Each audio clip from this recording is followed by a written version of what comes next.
เดี่ยวมา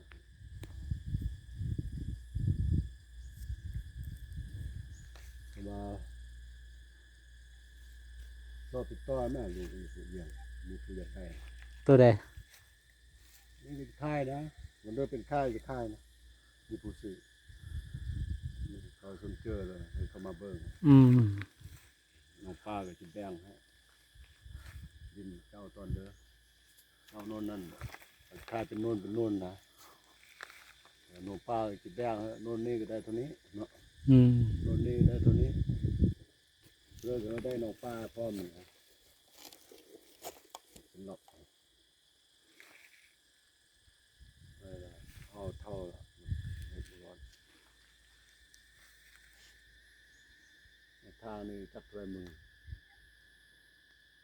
ไม่อื่นตัดออกมาจงแต่ไม่เต้วมันมีราคาหน่อยนึง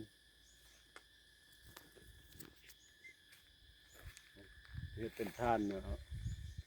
เป่าหนึ่ง40,000 50,000